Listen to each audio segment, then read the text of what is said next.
गांधी जी गरीब के बेटे नहीं थे, उसके पिता के पास हवेली थी, सबसे बड़े अफसर थे वो नवाब के जूनागढ़ के। गांधी जी खुद बैरिस्टर थे, सूट बूट पहनते थे और जिंदगी भर मौज कर सकते थे।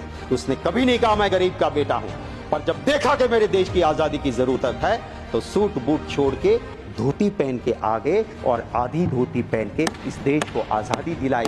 वो गरीब का बेटा नहीं था। आज कोई कहता है मैं गरीब का बेटा हूं और 10 लाख का सूट पहन के बड़े इंडस्ट्रियलिस्ट की सिर्फ सेवा करता है तो उसे भला नहीं होगा। कहां पैदा हुए वो जरूरी नहीं है, आपके मन की मंशा क्या है। अमेरिका में चुनाव चलता है और वहां जाके कहते हैं अब की बार ट्रंप सरकार। आज 220 इंडियंस को वहां से निकाल के वापस भेजा, सबसे ज्यादा उसमें मेरे गुजराती है। लाल आंख दिखाओ ने जाके, जाइए आ गई आपकी सरकार, बचा लो उसको। जब जम्मू कश्मीर में जाते हैं देश के गृह मंत्री कहते हैं सरकार बना दो हमारी, ईद और मुहर्रम पे मुफ्त में गैस सिलेंडर देंगे। अरे भैया गुजरात में तो कब से बनाए हुए हैं, दे दो रामनवमी पे, दे दो जन्माष्टमी पे मुफ्त का सिलेंडर, वहां क्यों नहीं देते हो भाई? क्या हमें जरूरत नहीं है? दूसरा कहता है तो रेवड़ी बांट रहे हो। तो वोट के लिए आपको कुछ भी करेंगे।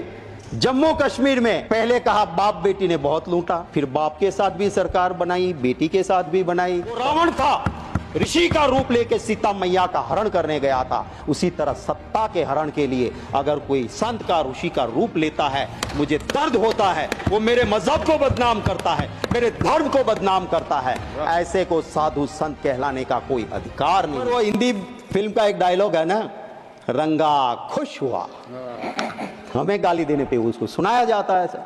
मैं महोदय ये जरूर कहता हूं कि ये अभिभाषण के पेज 17 पे जो बात लिखी गई है, पेज 17 अभिभाषण का, जहां लिखा गया है कि हमारे सैन्य पे हमें फक्र है।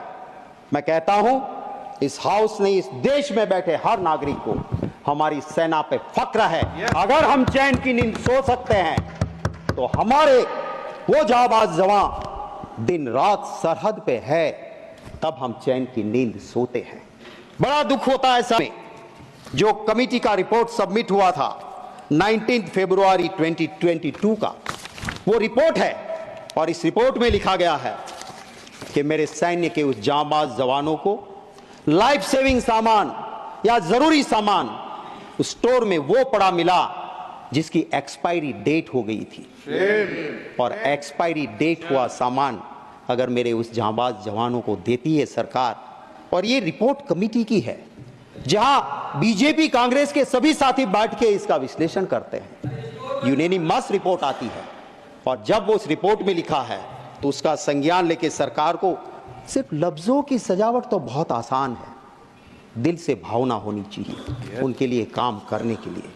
मैं बड़े भारी मन के साथ कहता हूं, मेरे गुजरात के बस अब कुछ ही महीने में 2 जाबाज जवान शहीद हुए। अग्निवीर था हमारा ये जामकंडोना के हंसवड़ गांव का महिपाल सिंह, विश्वराज सिंह महिपाल सिंह। सर उसकी फौज में जिस तरह से काम वो कर रहा था, पता नहीं क्या हुआ, पास में गन की बैरल फटी, ये शहीद हो गया।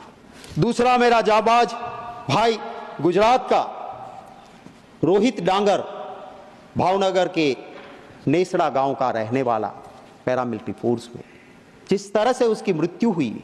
मैं गया था, परिवार एकदम गरीब, अब उनकी चीजें, उनका पोस्टमार्टम रिपोर्ट, उसके लिए उनको दर दर की ठोकरें खानी पड़ी। हमें शर्म आनी चाहिए।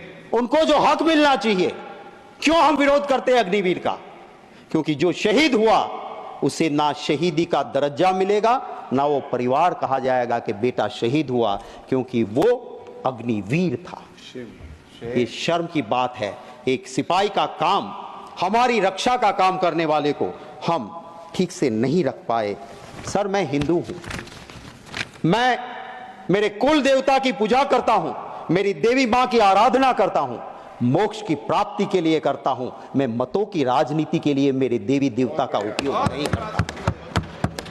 मैं हिंदू हूं, मुझे फक्र है कि मेरे मजहब में ऐसे धर्म गुरु हुआ करते थे कि राजा, सत्ता पे बैठने वाले उस राजा को भी पीठ पे वो पहले दंड मारते थे कि राज सत्ता पे बैठने से पहले याद रखना कि तुम्हारे ऊपर भी धर्म सत्ता है। दुख है इस बात का, आज भी कुछ ऐसे संत हैं जिसको देखते उसके चरणों में मस्तक झुक जाती है, पर सिर्फ भगवा पहन लेने से कोई साधु संत नहीं बन सकता है। वो रावण था, ऋषि का रूप लेके सीता मैया का हरण करने गया था। उसी तरह सत्ता के हरण के लिए अगर कोई संत का, ऋषि का रूप लेता है, मुझे दर्द होता है। वो मेरे मजहब को बदनाम करता है, मेरे धर्म को बदनाम करता है। ऐसे को साधु संत कहलाने का कोई अधिकार नहीं है। सर, दर्द होता है महोदय, दर्द होता है कि जब धर्म की बात को एक पॉलिटिकल इवेंट बनाया जाता है। मेरा हिंदू धर्म वो है, वो एक गरीब के लिए भी कहता है कि मन चंगा कथरोट में गंगा। जाने की जरूरत नहीं, तू गरीब है भाई, तेरा मन साफ है तो तेरी कथरोट में भी मां गंगा है। और जब मां गंगा के पास, शास्त्र कहते हैं, कोई गलत आदमी जाके स्नान करता है तो मां का प्रकोप भी उठता है और निर्दोष लोगों को जान भी जाती है। मैं सरकार से महोदय आपके जरिए विनती करता हूं, बता दीजिए नाम उनके, कौन कौन वहां पे गए थे, किसकी मृत्यु हुई है।